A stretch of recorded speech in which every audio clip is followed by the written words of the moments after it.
Haunted Whisper. There was a village road that everyone avoided after sunset.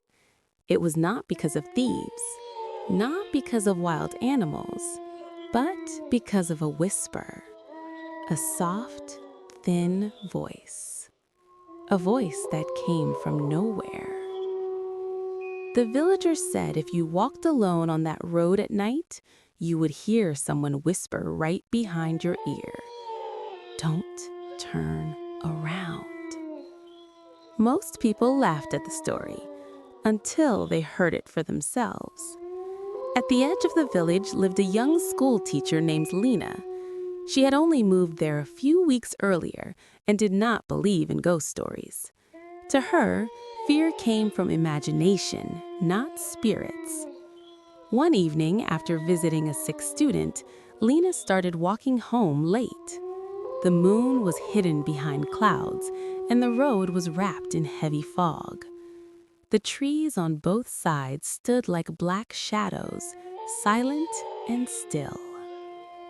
The night felt strange, too quiet.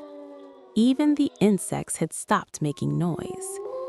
Lena pulled her sweater tighter and kept walking. Her footsteps sounded unnaturally loud on the dirt road. Step, step, step. Then she heard another sound, a breath, very close behind her. She stopped. The sound stopped too. Lena slowly looked around, but the road behind her was empty. Only fog drifted between the trees. She forced herself to laugh. Just the wind, she whispered. Then she walked faster. A few moments later, she heard it again. Not footsteps, not breathing, a whisper, soft, cold, right beside her ear. Don't turn around. Lena froze. Her whole body went numb. The voice was so near, it felt like invisible lips had touched her skin. She turned anyway. No one was there. But the fog behind her had become thicker. It twisted slowly, as if something inside it was moving. Lena's heart pounded. She began walking quickly, then faster, then almost running. Again, the whisper came. I said, don't turn around.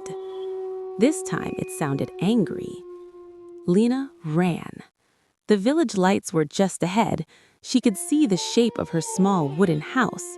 Her breath came in sharp gasps as she rushed inside and slammed the door shut. Silence. For several seconds, she stood there trembling. Then came 3 knocks from the back window. Knock, knock, knock. Lena stared toward the dark glass. Nothing. She stepped closer.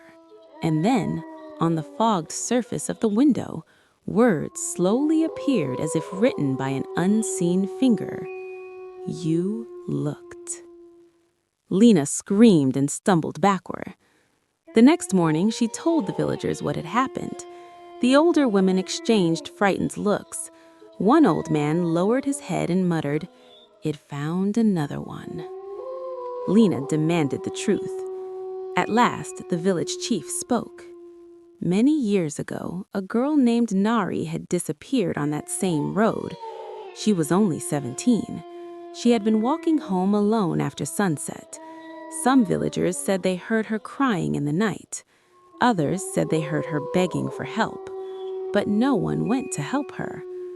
The next morning, they found her body in the fog near the roadside ditch, her face frozen in terror, her eyes wide open, and her mouth twisted as if she had died screaming.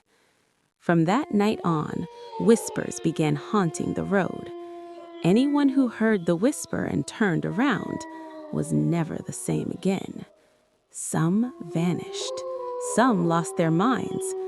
Some claimed they saw a girl standing in the fog with her head bent at an unnatural angle, her hair hanging over her face, whispering for someone to stay with her.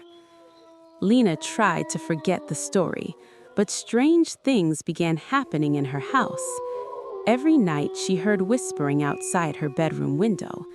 Every morning, muddy footprints appeared on her floor, leading from the door to her bed. And every time she looked in the mirror, she thought she saw someone standing behind her for just a split second, watching, waiting. Then came the dreams. In every dream, Lena stood alone on the foggy road. She could hear someone crying behind her. Then the whisper came again, "Don't turn around." But in the dream, she always turned, and every time she did, she saw the same thing. A girl in a torn white dress, barefoot, pale as death. Her long black hair covered her face. Her arms hung too long at her sides. Her fingers were broken and bent. Then the girl would slowly lift her head, and underneath the hair was not a human face. It was darkness, a hollow, endless darkness, with two small white eyes floating inside it. Lena began sleeping with candles burning in every corner of the room. She hung holy strings over the doors. She prayed every night, but nothing helped. Because the whisper was no longer outside. It was inside her house, inside the walls, under her bed, behind her door. One night, just after midnight, Lena awoke to hear whispering directly beneath her bed. Her body locked with fear. She dared not move. Then, from under the bed, a familiar voice softly breathed, "You should have listened." Lena let out a cry and jumped off the bed, rushing to the door. But the door would not open. The room grew colder and colder until her breath turned white in the air. Slowly, the whisper filled the room from every direction. Thousands of voices, crying, begging, warning. Then the wardrobe door creaked open by itself. From inside, the girl crawled out, her limbs bent like a spider's, her hair dragged over the floor, her neck twisted with a loud crack as she lifted her face toward Lena. This time, Lena could see it clearly. The girl's mouth was stretched into a terrible smile, and from that black mouth came the whisper, "Now stay with me." The villagers heard Lena scream that night.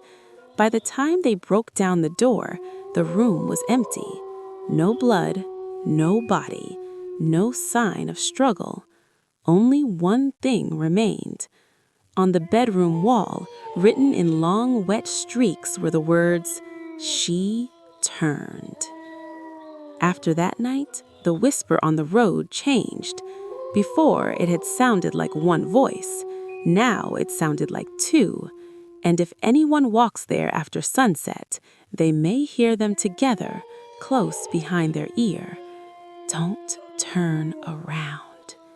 And if they do, the fog will open up, and something will be waiting.